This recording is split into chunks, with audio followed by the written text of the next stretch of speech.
Shri M K Haridas, താങ്കൾ എങ്ങനെ കാണുന്നു? അനുകൂലിക്കുകയാണോ ഇപ്പോൾ സർക്കാരിൻ്റെ ഈ തീരുമാനത്തെ?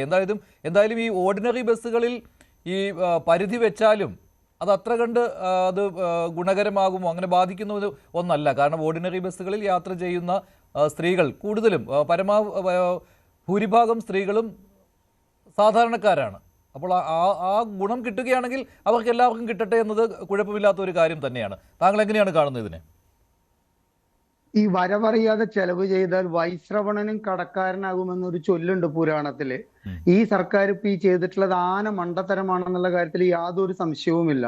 അധികാരം കൈയാളാൻ വേണ്ടിയിട്ട് ഇത്തരത്തിലുള്ള സാമ്പത്തിക ബാധ്യതയ്ക്ക് അങ്ങേയറ്റം സാമ്പത്തിക ബാധ്യത വരുത്തുന്ന ഇത്തരം കാര്യങ്ങളൊക്കെ ചെയ്യുമ്പോൾ വിചാരം തീർച്ചയായിട്ടും എല്ലാവർക്കും നല്ലതാണ്. ഇവര് പ്രകടന പത്രികയിൽ പറഞ്ഞതാണ്, അല്ലെങ്കിൽ ഇവര് നൽകിയ വാഗ്ദാനമാണ് എന്ന് പറയുമ്പോൾ 5.03 ലക്ഷം കോടി രൂപ കേരളത്തിന് കടമുണ്ട് എന്നുള്ള ധവളപത്രം പുറത്തേക്ക് ഇറങ്ങിയിട്ട് ഒരാഴ്ചയായിട്ടില്ല.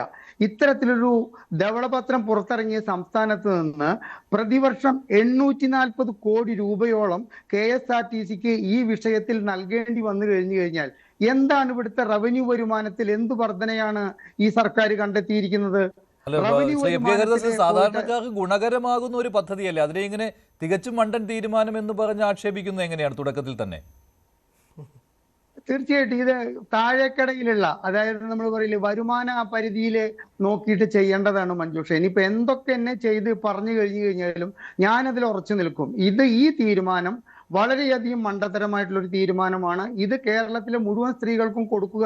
ഈ KSRTCയിലെ മൊത്തം യാത്രക്കാരിൽ 55% സ്ത്രീകളാണെന്ന് ആലോചിച്ച് നോക്കണം.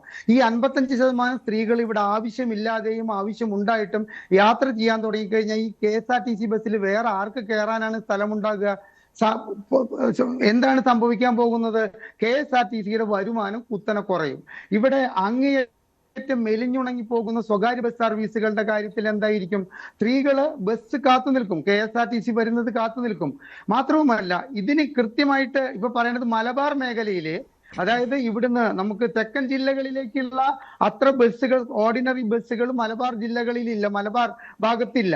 അത്തരം ഒരു സാഹചര്യം വരുമ്പോൾ അവിടെ ഈ ആനുകൂല്യം പൂർണ്ണമായിട്ട് ഇന്ന് പറയുന്നത് കേട്ടു 66 ബസ്സുകളാണ് കാസർഗോഡ് ഈ ഓർഡിനറി ആയിട്ട് ഓടുന്നത്. അതുമാതിരി തന്നെ കണ്ണൂർ ഓടുന്നത് 178 ബസ്സുകളാണ്, വയനാട് ഓടുന്നത് 195 ബസ്സുകളൊക്കെയാണ്. അപ്പൊ ഈ കേരളത്തിന്റെ പാതി ഭാഗത്ത് ഈ ആനുകൂല്യം സ്ത്രീകൾക്ക് കിട്ടുമ്പോൾ തന്നെ കേരളത്തിന്റെ പാതി ഭാഗത്ത് കിട്ടുന്നില്ല. അപ്പൊ എന്താണ് അടിസ്ഥാനപരമായിട്ട് തീരുമാനമെടുക്കുമ്പോൾ അത് നമ്മൾ പറയില്ലേ സൂക്ഷ്മമായി പരിശോധിച്ചെടുക്കാത്ത ഒരു തീരുമാനമാണ് എന്നുള്ള കാര്യത്തിൽ ഒരു സംശയവുമില്ല. മഞ്ജുഷ, എനിക്ക് 1 മിനിറ്റ് സമയം തരണം. 4898 ബസ്സുകളാണ് KSRTCയിൽ. ഇവിടെ എനിക്ക് മുമ്പ് സംസാരിച്ച കോൺഗ്രസ് നേതാവ് പറഞ്ഞു 6000. അത് തെറ്റാണ്. 4898 ബസ്സുകളിലെ 888 ബസ്സുകൾ കട്ടപ്പുറത്തിരിക്കുന്നത് കാഴ്ച കാണാനല്ല, അതിന് ടയർ ഇല്ല, സ്പെയർ പാർട്സ് ഇല്ല. അതുമാതിരിയുള്ള അറ്റകുറ്റപ്പണികൾക്ക് വേണ്ടിയിട്ട് പൈസ ഇല്ലാത്ത സാഹചര്യത്തിലാണ് ഇത് കട്ടപ്പുറത്തിരിക്കുന്നത്. ഇനി അടുത്തത് 178 കോടി രൂപയാണ് ഓയിൽ കമ്പനികൾക്ക് ഡീസൽ സപ്ലൈ ചെയ്ത വകയിൽ കൊടുക്കാനുള്ളത്. 28 കോടി രൂപ സ്പെയർ പാർട്സ് സപ്ലൈ ചെയ്ത കമ്പനികൾക്ക് കൊടുക്കാനുണ്ട്. 36 കോടി രൂപ ടയർ കമ്പനികൾക്ക് കൊടുക്കാനുണ്ട്. ഇത്തരം ഒരു സാഹചര്യത്തിൽ ഒന്നുകൂടി ആലോചിച്ച് നോക്കണം. അതായത് തൊഴിലാളികളിൽ നിന്ന് കൃത്യമായി പിടിച്ചിട്ടുള്ള EPF അവർ പിരിഞ്ഞു പോകുമ്പോൾ കൊടുക്കാതെ 19.6 കോടി രൂപയാണ് EPF ഇനത്തിൽ നൽകാനുള്ളത്. ഇത്തരം കാര്യങ്ങളൊക്കെ മാറ്റി വെച്ചുകൊണ്ട് ഈ ഒരു തീരുമാനം പെട്ടെന്ന് നടപ്പാക്കുക എന്ന് പറഞ്ഞാൽ തെരഞ്ഞെടുപ്പ് വാഗ്ദാനമാണ്. അത് എത്രയും വേഗം നടപ്പാക്കേണ്ടത് UDF എന്ന് പറയുന്ന സംവിധാനത്തിന്റെ ആവശ്യമായിരിക്കാം. ഒരു കുത്തഴിഞ്ഞ ഭരണ സംവിധാനം ജനങ്ങൾക്ക് നൽകിയ വാഗ്ദാനം നടപ്പാക്കുക എന്നത് രാഷ്ട്രീയ സത്യസന്ധത കൂടിയാണ്. സാധാരണ നമ്മൾ നടപ്പാക്കാത്തതിനെയാണ് വിമർശിക്കാറുള്ളത്. താങ്കൾ ഇപ്പോൾ നടപ്പാക്കിയതിനെ വിമർശിക്കുകയാണ്. ഞാൻ രാഷ്ട്രീയ സത്യസന്ധതയൊക്കെ വേണം മഞ്ജുഷേ. അത് സംസ്ഥാനത്തിന്റെ 10 വർഷം കൊണ്ട് ഒരു കേരളത്തിന്റെ സാമ്പത്തിക ഭദ്രത മുച്ചൂടും മുടിച്ചിട്ട് ഒരു സർക്കാർ ഇറങ്ങിപ്പോയിട്ടുള്ള ഒരു സ്ഥാനത്ത് ഇത്തരത്തിലുള്ളൊരു കാര്യം ജനങ്ങളോട് പറയുമ്പോൾ, ഞങ്ങൾ അധികാരത്തിൽ കയറിയാൽ നിങ്ങൾക്ക് സൗജന്യ യാത്ര KSRTCയിൽ നൽകാം. ഇപ്പൊ തന്നെ ഇവിടെ ഒരു വഞ്ചനയാണ് നടന്നിരിക്കുന്നത്.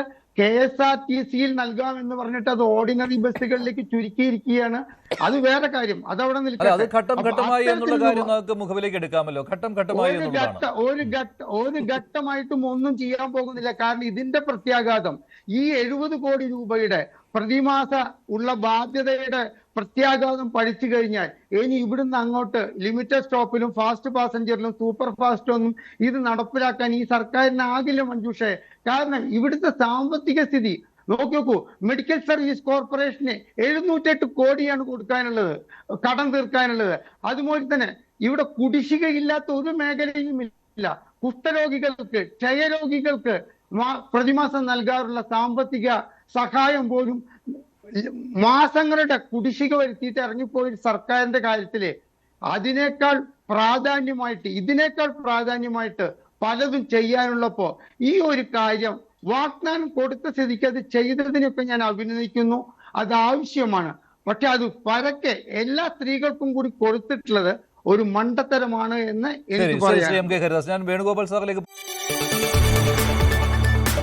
കൂടുതൽ വാർത്തകൾക്ക് news 18 Keralam YouTube channel subscribe ചെയ്യുക.